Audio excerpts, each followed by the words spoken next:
Hello crafty friends, I'm Lien from Studio Cato and I'm so glad you're joining me again today. For card makers, the Christmas season usually starts in September, so I figured I'd start a Merry Monday series to make some seasonal cards up until Christmas. And I'm starting out the series with a fun fading watercolor scene. I'm using this gorgeous stamp by Jane's Doodles. It's from the Hot Chocolate or the Hot Cocoa stamp set. And this is super fun because it reminds me of a Christmas market. Now I'm stamping that in Versafine Onyx Black ink onto Canson Montval 300 GSM watercolor cardstock. I was going to do a lot of wet on wet techniques for the background, so I took the thicker cardstock for this one. And I'm stamping it twice to get a nice impression on that textured watercolor paper.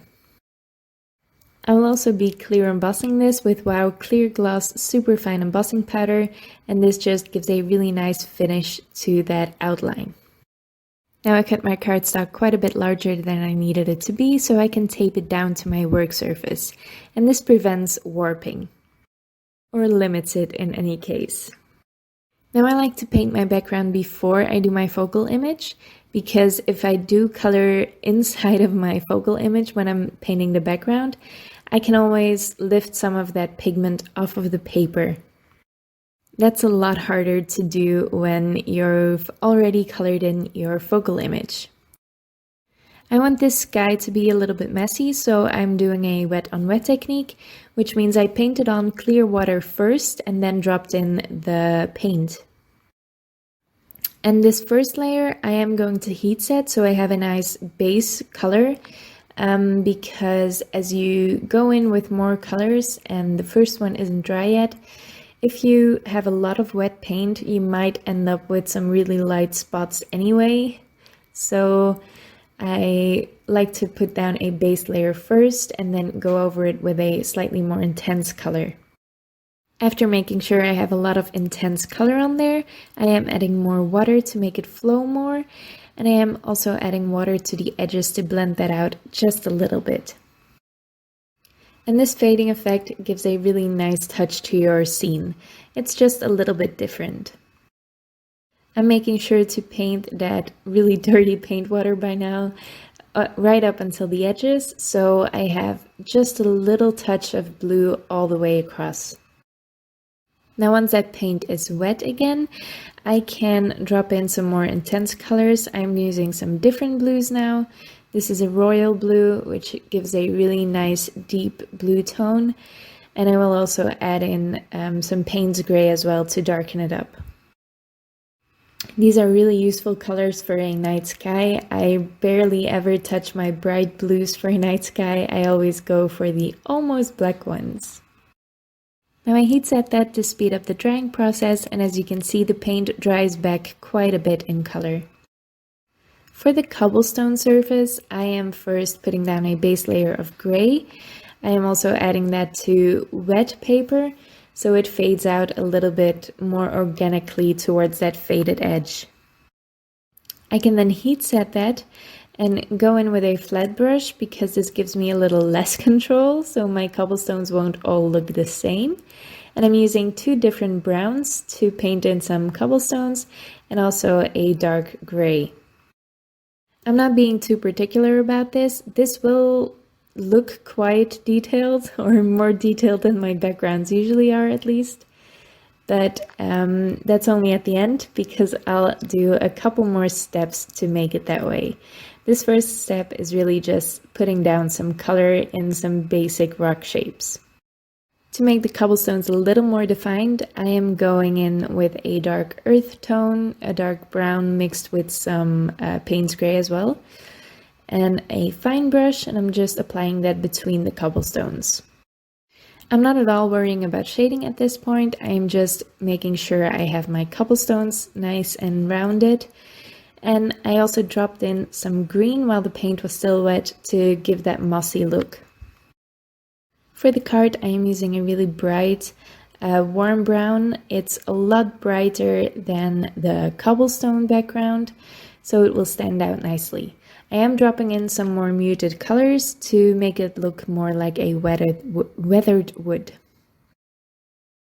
And I'm painting the entire card in the same way. Now, as you can see, I'm working with a lot more water than I usually do. This isn't a wet on wet technique like my background, but still, usually when I color these images, I barely have any paint or any water on my brush. And this time, for that nice organic wood effect, I am giving up some of that control and trying to add more water to get a nice flow of colors. Now I'm going to color in the wheels as well.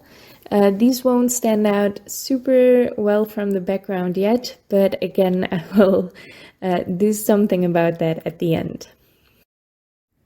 For the little accessories on the card, I am using very limited colors. I'm using some red for the hot cocoa pot and yellow and gold tints for the bell. And if you're trying to paint something gold and you don't want to use gold paint or you don't have gold paint, use some yellow and some browns together, and that usually gives a really nice golden tone. For the bow around the bell, I am using that same red I used in the hot cocoa card, and for the cups I just used a little bit of gray to do some shading. Now, I did say I was going to add a little bit more shading to the cobblestones, and I did that with colored pencils, and then I'm taking my black pencil and adding a drop shadow below the card as well. And the final step to this scene is adding some stars or some snow. You can choose what it is. I did paint it in a gold tone. It's that champagne tone that's almost silver, but not quite. So it could be both, depending on how you tilt it in the light. To put this card together, I am using a matting layer from Craft cardstock, and I'm gluing that onto a top folding white card base. I did die cut my watercolor piece with some stitched rectangle dies. I will list them in the description below. And I'm layering 4 pieces of thick white cardstock behind that to add some dimension. And I'm just adhering everything together with my Barely Art Precision Craft glue. I can then center that onto my card base, and that basically finishes up the card. And of course, I will make a matching envelope. I'm taking that same craft paper and I'm scoring that in my We Are Memory Keepers 123 punch board to make an A2 sized envelope. This is a really warm toned craft cardstock, so it's perfect in my opinion for Christmas cards, and I will use it a lot. I can then round the corners on the bottom and top flap and assemble the card with some more of that Barely Art Precision Craft glue. Again, the design I am adding on the envelope today is super simple. I always keep my envelopes very simple.